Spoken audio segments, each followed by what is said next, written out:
Welcome back to the Boiyz Club with Natan and Danny, where we have no lines. We don't have any lines, but we've definitely got email, and we've got a Facebook for you to contact us on. Our email is boyzclub, BOIYZCLUB @gmail.com, or you can contact us at Boiyz Club on Facebook. We also have our SoundCloud, where we've been putting up our podcasts, and most of you listening to this probably already know that. So we welcome you to keep listening to us. Talking about the SoundCloud and the Facebook, we want to thank all of you wonderful followers who in the first week and a half have blown us away. We know that we've blown you away as well, but have blown us away with your following. To all of those new listeners, keep coming back, let your friends know, send them our links, and keep listening. Danny, let's introduce what we are going to talk about today. I don't think anyone has ever done what we're about to do. Well, if they have, then I think I'd be really interested to hear about it. They may not be alive if they've done this before. So, 2 weeks out of every month, every guy knows how to, or let's say married guys, but need to, spend a little bit of time with themselves. I'm sure a lot of couples get into a lot of fights. Good time to chat. Good time to finish that series that you were watching last month. Good time to finish that book. The book. When you don't want to talk to anyone about. Yeah, good time to maybe review finish an assignment. Oh, sorry. What? An assignment you were finishing for university? Yeah, assignment. Anything like that, or, For those of you that haven't already guessed, we're going to be talking about knitter. But we're going to be talking about the men's perspective. For some reason, when it comes to knitter, the onus is always on females. Yeah. What they can, what they can't do, how they prepare themselves, all that kind of stuff. What I'm worried about is the little man that's sitting in the corner of the room. Or the big man that's sitting in the corner of the room, who's like just waiting for someone to pay some attention to him. Because basically, men kind of get swept under the carpet when it comes to knitter. And we're feeling a little bit left out with this whole issue. And although we don't, we've got enough attention on a lot of other different issues, but I guess we're just going to give us our perspective on this one coming up. So just a little summary of what nidda is. Nidda is that time period that the woman is having her period for cycle. Her cycle. Should we call it cycle? Let's call it we are going to try and be politically correct. Okay, we are. There is no reason that anyone should be offended. If you are, let us know. But we're just going to try and give the men's side of this. It's a time when the woman is having her menstrual cycle. And then after she's finished her menstrual cycle, she checks herself. You can ask that personally if you want to email us how that happens. She checks herself after that checking to know that her menstrual cycle has stopped. She waits 7 days to make sure that it has stopped, and then goes to the mikvah, which is the ritual bath, which means that if an average woman has her menstrual cycle for 5 to 7 days, and then she has another 7 days of what we call the Sheva Nakim, the 7 clean days, it's about 12 to 14 days of a married couple not touching each other. Not only no sex, right, but not touching each other. Now, there are different levels of the way that I was about to be politically correct. Sorry. Okay, there are different levels of what really? Yes, of what we call harchakot, which means distances that we put there to make sure that we don't end up having sex. There are different opinions, even in halacha, whether touching and kissing, Jewish law, whether touching and kissing is going over those boundaries. But definitely sex, intercourse is a no. But there are definitely very strong opinions that I definitely hold by, that even kissing and hugging, because of where that can go to, is counted as a no. That's the end of the rabbi's drosha. Just to put our toe in the water just a little bit. This is not what the episode is about. As long as your wife's toe is not in the same water during nidda, yes. Okay. But is it not true that the 5 to 7 clean days afterwards? 7 clean days. There's nothing. That's something that has kind of been developed, over time by certain rabbis, obviously that are a lot smarter and and more knowledgeable than a lot of rabbis are today. But is that not something which is differentiated between what's actually written in the Torah, in the Bible, to what we interpret today to try and, let's say, put a fence around not going... Definitely. So it's a very touchy subject. Okay, just want to put our toe in the water, that's all. Yeah, it's a very touchy subject, the Sheva Nekim, the 7 clean days. No pun intended. No pun intended. It was a minhag or a chumrah, a stringency taken on by women, not by rabbis, but by women. There is a certain movement today that is trying to move away from that. I am not knowledgeable enough to talk on that subject. Okay. I would love to bring a rabbi. We actually had a rabbi that we were looking at bringing in, but we got to convince him to be a part of the Boiyz Club. Anyway, I'd love to bring a rabbi who knows a lot more than I do about that subject, or a yoetzet halacha. We have some amazing yoetzet halacha who also want to be a part of that, and let's talk about that with them. Okay? Okay, so let's talk about, let's say, what are some of the experiences you've had when you've been giving chatan classes, or you've been having lessons with preparatory lessons with grooms that are about to get married. Yes. And as is customary in a lot of religious circles, these grooms will start to learn more about the laws of niddah before they get married, so that they're prepared for first of all the wedding night, where most women, or women, let's say in general, are said to have lose their virginity when they sleep together on the first night. So that's also part of niddah, and then subsequently after that, the laws that we go about keeping when the woman is having a period. Now, what I want to know from you is, what are some of the experiences that you've had with the grooms that you've been teaching, more in terms of, let's say, some of the more the quirkier questions that they've asked, or let's say how you try to let's say give some sort of foundation of knowledge or thought process in the way that you go about. You want them to be able to approach the subject in general. Okay, so good question. The biggest misunderstanding that I've found amongst grooms, especially religious grooms, is that there's something dirty, spiritually dirty around niddah, right? It's not dirty. There's a misconception. A total misconception. Okay. That there's something dirty, must be so frustrating. and therefore, things like a woman can't touch the Torah at the time that she's in niddah, which is totally not true, because the Torah can never become tameh. So there a whole lot of things that it's kind of hearsay, I guess, that have made these grooms who come from a religious or even non-religious home and they've heard people talk, think that there's like this ichsa type of issue around niddah. Right. Okay, the most important thing that I feel it is for a groom to know is that every woman sees her menstrual cycle in a different way emotionally. Each woman reacts emotionally differently. Some are more uptight, some aren't uptight. There's like the chauvinistic, they're going through their premenstrual tension or whatever it is, stay away from them. Right. But every woman is different in the way that she deals with it. And even... You're talking about this out of experience, from feedback that you've gotten from women who 100%. who you've seen and you've had sessions with, and these are the kind of experiences you've had and the feedback that you've gotten from them, as well as your wife and other... Okay. Yeah. Great. And the thing that's important to the groom is maybe not necessarily before the wedding, even though you can, certain people will discuss this before the wedding, after the wedding, to speak to your wife and say, hey, what do you need from me in this time? What do you feel during this time? Physically, emotionally, I want to be there for you at this time. And as a husband, I want to be supportive around this period of your time, right? So the first misconception is that it's dirty. It's not dirty. There's definitely this feeling in the Torah around a certain mourning, around a potential life being lost, right? Because that's what a period is. It's an egg that was not that's created. kind of the biblical kind of connection to it, right?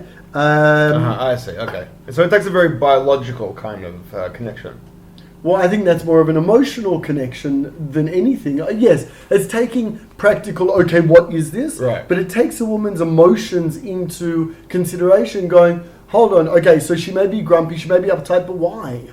It's not only because she has a sore tummy. Okay. Maybe something is emotionally, spiritually going on for So what her. are some of the things that these grooms kind of like ask you more of, or what are you kind of trying to instill in them? So, number one, I try and instill in them that connection to the emotions. And it's not just that they can't touch their wife, that this is maybe a more emotional period that they're going through, or not. You know, many women aren't emotional around it, or whatever. So what advice do you give them?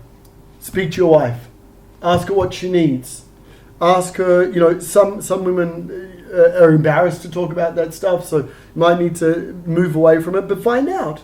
Do you want try to and be a lot more sensitive? Try and be a lot more sensitive. Understand that, yes, for 2 weeks, you're going to have to tie it in a knot. For 2 weeks, you're going to have to, as a man, you're going to have to change your perception, have to work on other things within your relationship. Stop feeling too sorry for yourself. And start to use it as an advantage of a time to communicate with your wife, talk to her, watch a movie, whatever, Right. whatever it may be. So as most of the listeners out there may have heard from previous podcasts, and I'll just go over it again for you briefly, is that I've been married twice. And each time that I've been married, I have met with a rabbinical, let's say, friend or authority, and I've gone through chatan classes preparing me for this. I went through it the first time because I had no idea what I was doing, and then I went through it the second time because I wanted to refresh and since I had a little bit more experience with the issue, I wanted to be able to look at it from a much more mature light and do it with someone who I was a lot closer to, who was a rabbi at the time. Can I interrupt you for 1 second? Yeah, sure. I just heard something interesting that the Hasidic world have like all their different ways of doing this type of stuff. I can't remember who it is. There's a certain Hasidic sect that only learns like what they need to do on the wedding night. Then after they've made love on the wedding night, then they have those lessons because they understand a little bit more about what's going on. They have another reason as well that they don't want their guys to like start thinking sexually too much before they actually know what it is. But it's interesting you say that because and I'd love to hear the change in your understanding because you'd had some practical application. Yeah. So one of the stories that one of these teachers told me was that as well as not being able to touch during niddah, there's also the level of going towards, you're not allowed to pass things to each other. You're not allowed to you're not allowed to kind of like sit next to each other at the table without having something in between you. There's all these different, right. Yeah. So he told me about a story that there was this couple who took it so far that they wouldn't, even when they were at the airport, they were getting on a flight, they wouldn't even pass their baby to each other. Famous story. They'd put the baby on the floor. Yeah. And then the husband or the wife would come and they'd pick it up. And when I was hearing that at the time, it kind of turned me off completely. Huh. It was like, that's ridiculous. One, you're in public. Yeah. So people aren't supposed to know about that kind of stuff in public. And two, it's a freaking baby. Okay. First, you're putting a baby on the floor just to be able to part. Like, I think that's taking it a little bit too far. For you, because we're not judgmental. Obviously not. On the Boiyz Club. Obviously not. It's for me. And there are all kinds of different stories that I've heard of people taking it really to the extreme.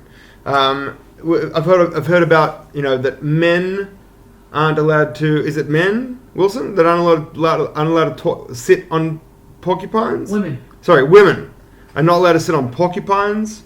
Male porcupines or female porcupines? Male porcupines. Male porcupines. Okay, and not allowed to sit on male porcupines. But when you're not in niddah, feel free to sit on a male porcupine. Right. I'm not sure how that works. Thank God Wilson's here to tell us all these wonderful things. Right. There are all kinds of different things that we've heard from all kinds of different religions.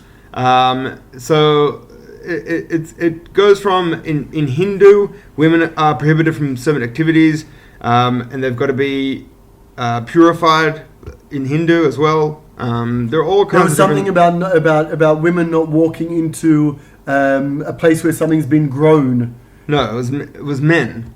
Wasn't it men? No, women. Oh, sorry. Women. So that all comes filled with crops, or they will die. The women or the crops? The women. That's Wilson, our producer over there. The point is that there's a whole lot of misunderstandings around what NIDA is about, right? Taboos. The A lot of taboos. A lot of taboos. Thank you, Dictionary Wilson. There's a lot of taboos about NIDA, right? I just want to say something about putting the baby down, okay? Yeah. I'm going to go back to a story of the wife of my rabbi in Australia. I remember having a discussion with her saying, isn't it ridiculous that, you know, religious women or whatever, at whatever level you are, Jewish women. no, Okay. cover your elbows because that's what's modest, Okay. right? And she said to me, well, an elbow should turn you on. It's because we always see elbows that they don't turn us on, right? So I think we need to be very, very careful over here. That person who's putting the baby down, you can say whatever about the baby on the floor and stuff like that. Let's look at it in a positive light.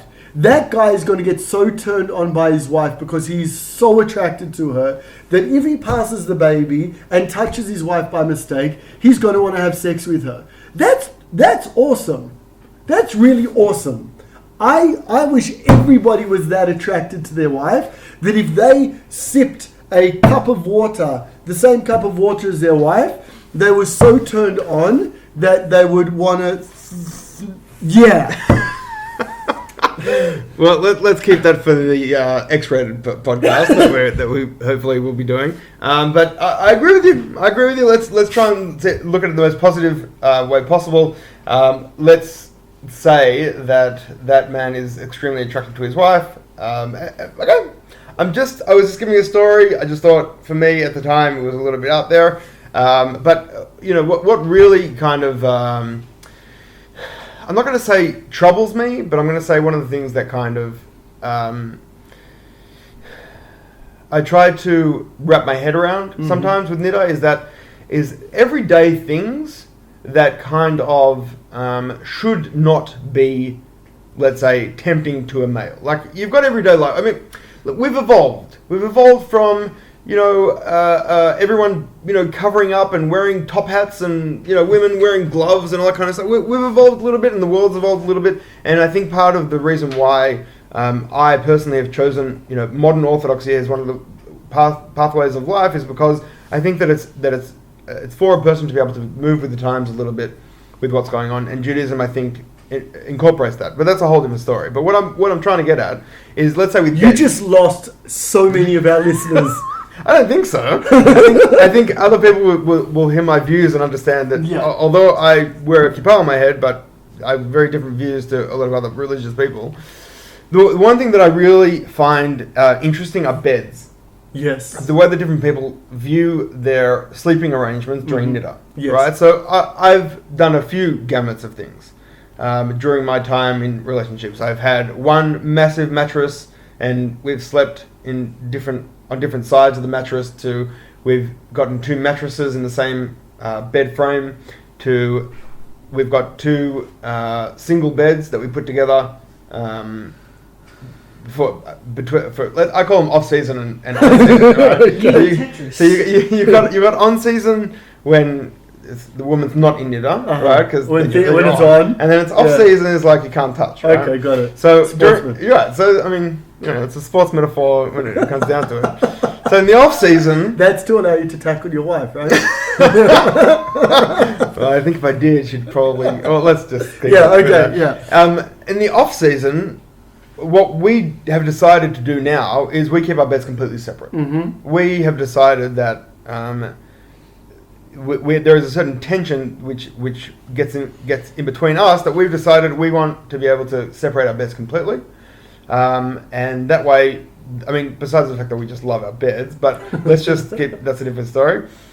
We just want to keep those things completely separate. Well, not as far. I mean, we're not talking about, you know, other sides of the room. We've got a gap in between our beds, and when it's on season, we push our beds together and mattresses come together, and we use something called a queen to king, which is like a kind of frame, kind of like a strap that you can put around the. Not what you're thinking. You put it around the mattresses, right? And it keeps them together, and then something which kind of like sheepskin, which kind of like goes in between the crack, right? And it turns the two single beds into a massive king bed, right? And it works really, really well.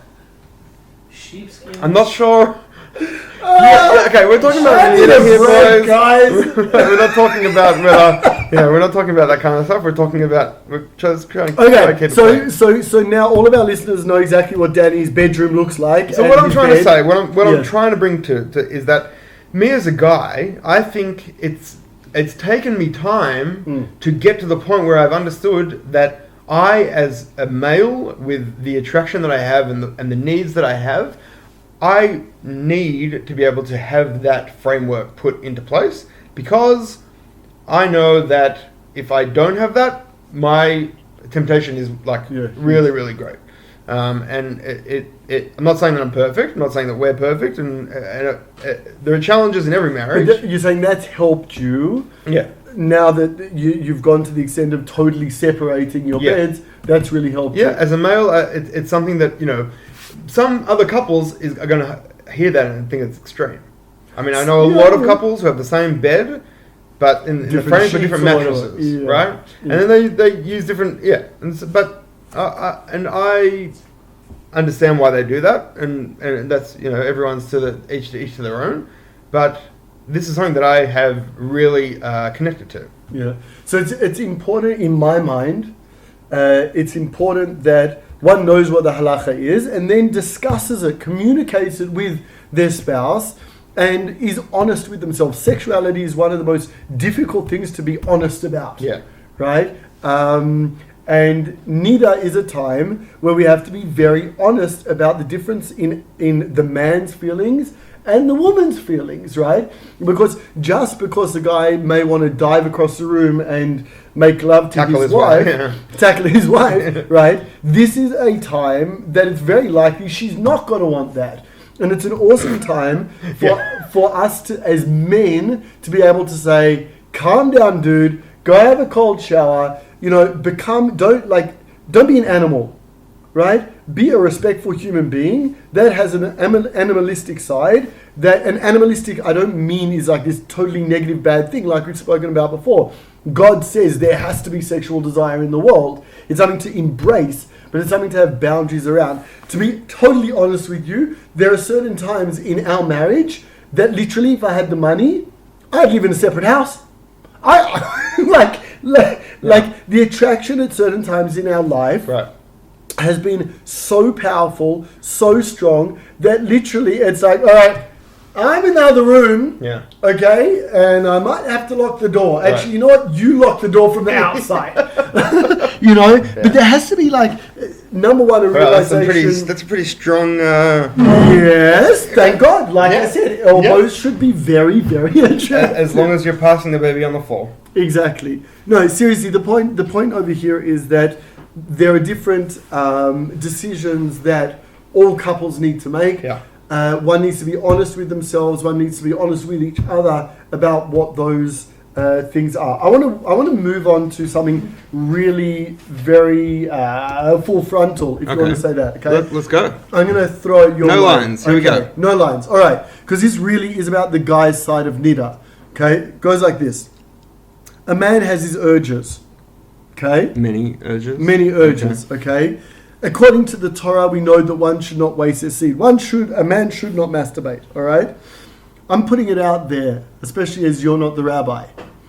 Is it better for a man? Well, the listeners are going to go mad over here. Is it better as a man to hold yourself in for 2 weeks of the year? 2 weeks of the month, Halavai was the year. Define hold I yourself will I will define everything. Okay. Is it better just to tie it in a knot and maybe, God forbid, if it's against your rules as a family in halakha, end up being with your wife in some certain way during her time of nida because you can't stop yourself, or to not, God forbid, not rape you? You know what I mean? Okay. Or is it better to say, you know what? As a man, I feel that I need to, relieve myself in a certain way. So during masturbate. So during nida, to make sure that I am not going to touch my wife, I'm not going to be tempted like that, I am going to masturbate. What are your thoughts, Danny? You're saying which one's better? Yeah. So, very interesting question that you're asking. I've had to think about it for a couple of seconds, to be honest. And I think I personally would probably say that masturbation is probably the way I would go. I would rather take that kind of personal time rather than, do anything with my wife. And I don't know why. I guess it's just, a way to stay away from it altogether. I don't know. Thank you for being honest, Danny. Everyone send likes for Danny. But what I do want to know is anyone out there, what do you think? Send us an email at boyzclub@gmail.com and let us know what you think about Natan's question. What I want to go into right now is some of the other taboo stuff that I was reading before that Wilson sent us. There's a guy in 77 AD who talked about contact with menstrual blood turns new wine sour, and crops touched by it become barren. Right? No wonder we've grown up to respect our wives so much. Clearly, other cultures have taken a lot of influence by Judaism. Okay, amongst the Beng tribe of the Ivory Coast, a menstruating woman may not touch a corpse, cook for old men, or set foot in the forest. Okay, she may not touch the logs or coals on the fire of a non-menstruating woman. Okay, so if a woman who's an on season, right, and she's got a fire going, don't touch your fire. Woman's not allowed to get. According to Eskimos, if a man comes into physical contact with a menstruating woman, an invisible vapor will attach itself to the man and make him less successful at hunting. Whoa. Okay, there's some very and then strange... he's got real problems bringing no hunting home to his menstruating wife. Someone's going to be sick. Someone's going to be sleeping on the Eskimo couch. That's going to be a cold experience. But I wanted to ask you, listeners out there, if any of you have any interesting stories about or questions about your experiences in Nidda, if you have any weird situations that you've been in, or if you have any different questions about what you've done or you want to do or whatever it might be, please send us an email at boyzclub@gmail.com.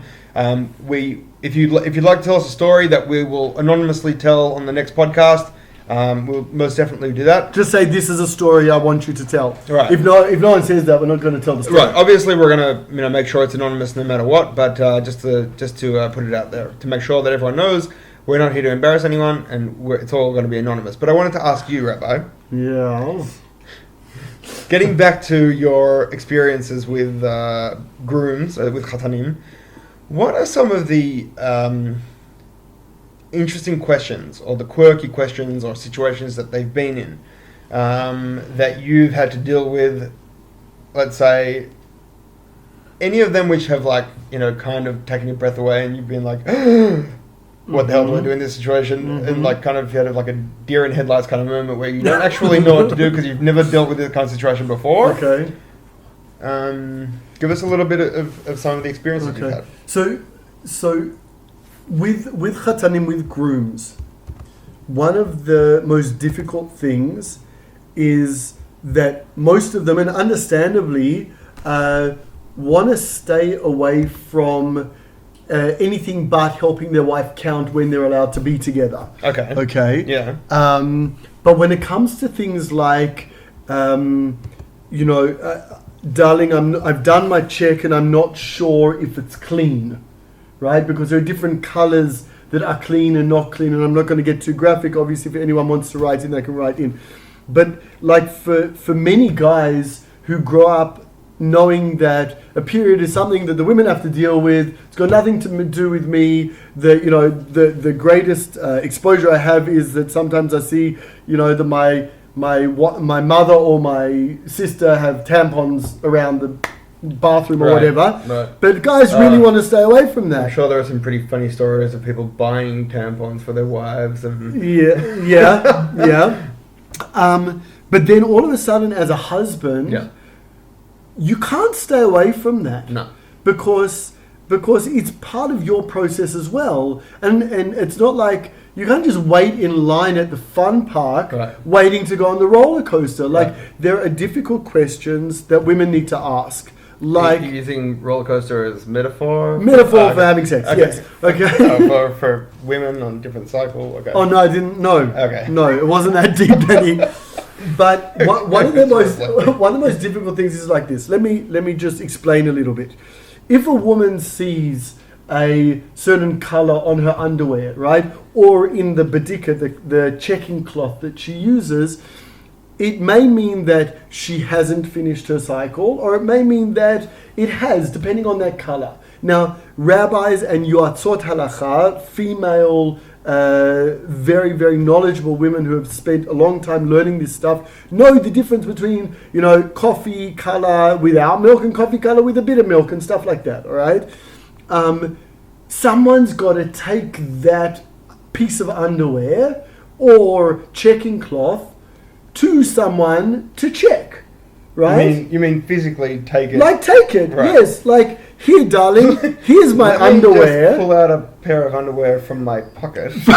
Right? Should I put it in a plastic bag? Should I not put it in a plastic bag? Like, to tell you the truth, these things have gone through my head. Okay, I have to take this pair of underwear to another rabbi because I'm in a safek. I'm not sure what the answer is here, okay? If I put it in a plastic bag, then it's more clean. But if it's in the plastic bag, it's going to take me longer to take out, which means I'm going to be standing in front of the rabbi for a longer time, knowing that I'm going to take this pair of underwear out, and there may be other guys standing around waiting for whatever, and I'm taking longer to take the pair of underwear out, that in the end, the rabbi's going to have to hold up to the sun and tell me if I or another man can have sex with their wife. Okay? So I'm just picturing this, this in my head. Yeah, don't make it too clear in your head. No, I'm just saying, this is a very daunting experience, very confronting. It can be very daunting and very confronting, let alone for the man who's doing this. The man has to understand that for his wife, especially newlyweds, right, where even if you've touched before, even if you've had sex before, to all of a sudden say, darling, this is the color I found on my underwear, is difficult. It's embarrassing. Yeah. It's real openness. Right. It's real openness. Right. And so that's why the man really needs to be very open and understanding of his wife. Number two, that is why it is such an awesome thing that in our generation there is something called a yoetzet halacha, which I've spoken about before. Which is a halachic a female halachic opinion, or I don't know how best... advisor. There you go. A female halachic advisor, especially advisor on Jewish law. In Jewish law. That's why it's so awesome to have someone like that, because it means that hopefully the wife can feel comfortable, even though it's still uncomfortable, to take it to another woman, because other women also experience this. Right. Now, if any of our listeners, I just want to put it out there for our listeners, if any of our listeners live in a certain area and they as men or women have been looking for a rabbi or a yoetzet halacha, please write to us. If you are a rabbi or a yoetzet halacha who does this type of stuff anywhere in the world, because we've got listeners everywhere, please let us know so we can put you in contact and put your contact details up for those people looking for a yoetzet halacha. We actually have a yoetzet halacha lined up to come in for an interview, which is awesome. But there are yoetzet halacha all around the world. That's probably the most uncomfortable situation that I have been in, or I've seen people in, is that checking of the underwear, of that badika. I've actually heard of different rabbis who do these checks, and what they tell the people that are asking the question, they tell them to put it in an envelope. Yes. And drop it off in my mailbox. Right. Yeah. That's a much more not email box. No. That's a much more conspicuous way of being able to deal with it. And if you do, tell the rabbi you're doing it, because the rabbi doesn't want to come and find someone's underwear in his mailbox. Or the rabbi's honey, what are these? pieces of lingerie doing that. Okay, anyway, moving right along. So one of the things that I wanted to touch upon was, let's say, the actual night where the woman goes to the mikvah. Uh-huh. We understand that not everyone goes to the mikvah. We understand that there are a lot of women who, take a shower or do something else on that night. But we want to talk about the men's perspective on that night. Ranging from women who go to the mikvah, even if they don't, right? But there is a certain special something which I think needs to be made aware of, or they need to be able to take it as an occasion for like that night to be something which is going to be planned and special. Whether it's going to be a date, you go out, you do something nice, or there are kinds of different things. And me personally, give the kids sleeping pills. Don't do that. Don't do that. We are not condoning giving your kids drugs.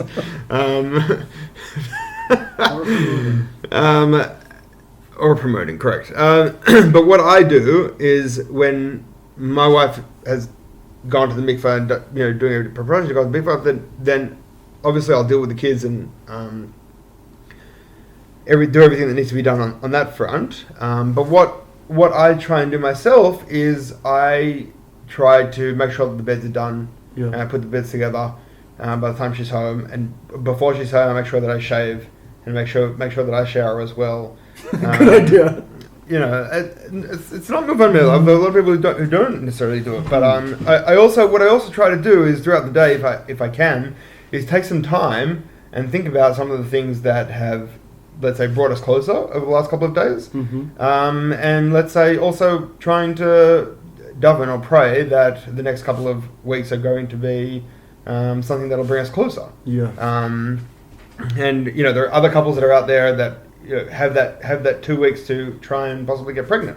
So there are a lot of people Which I'd like to talk about for a second. So I think that a lot of people try, and a lot of people should, or I used to, before we got pregnant, is that one of the things that I used to pray for when we did. And I think that preparation on the male side is just as important as it is for the women's side. There are women out there who, the ones who do a lot of the preparations, like cut their nails and the clean and all the cleaning that they do, and they have to scrub their bodies and scrub their skin and any marks and blah, blah, blah.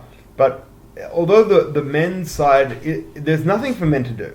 There's nothing in the Bible, halacha, anything that says that men have to prepare for anything. But I think in today's world, with the way that men respect women and the way that they respect the cycle that they go through, and being able to also respect the relationship together, I think men have to start taking a responsibility upon themselves to show that they're also taking this night as something which is very special.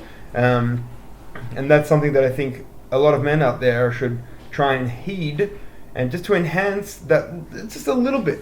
Whether it's lighting candles in the bedroom, or whether it's making sure that there's dinner on the table when the woman comes home from mikvah, or making sure that the living room is clean after the kids are in bed, or whatever it might be. Like trying to do something which is just going to enhance that night just a little bit more than usual. I'm sure all the men out there clean and do all the things that they make all their wives happy, which I highly doubt it, but I'm going to say that they do.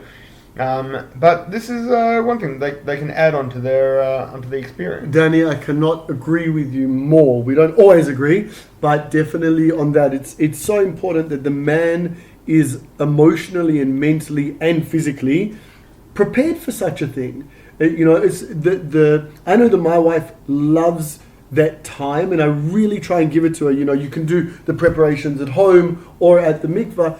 I try and push her to go and do it all at the mikvah. Even that means, being able to have that time to put the kids to bed and all that type of stuff. Even if that's more stress on me, I know for her, having a bath of preparation before, and the kids are knocking on the door, and why is Ima in the bath? Ima doesn't bath at 7 o'clock at night. Like, what's going on? That's not good for her. And the same thing for the man. The man needs to understand that this is a special time. His wife is preparing for it, so he should prepare for it. Even to have that mindset of moving away from the my wife, I'm sex. Like tonight, caveman mentality, like Danny tackling, Anyway, but move more towards like this is special, like you said, like light some candles. Don't sue us if your house burns down. But light some candles, put on some music, have a shower, buy us some flowers, whatever it is, so that the whole avira, the whole environment. Wilson, did you just say pluck your eyebrows? Nose hair. Oh, nose hair. Okay. Ow. Do something. You pluck your nose hair? Well, some people pluck their nose hair. Okay. We're going to stay away from that. We don't need personal preparations, Wilson. I'm being very serious over here, guys. Yeah, sorry. Okay. Danny, I agree with you. Men, prepare yourselves.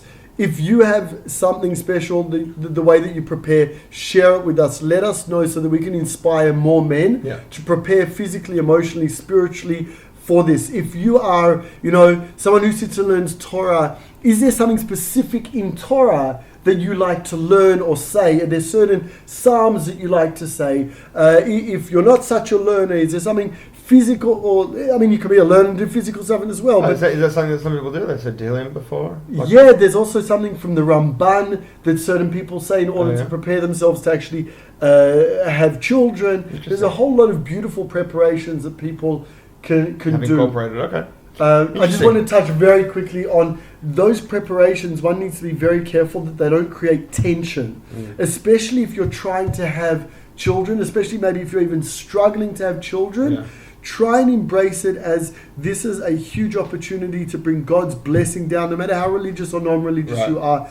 Bring God's blessing down, connect in a way to create a child, whatever it is, rather than, oh my goodness, guys, between day 12 and day 14 is the only time that we're menstruating. So try and really use this. And guys, I'm putting the onus on you. It is up to you to create that positive, beautiful, loving environment for your wife to feel pleased, to feel relaxed in your presence and around the end of her nida and beginning of wonderful physical interactions. Yeah, definitely agree with that.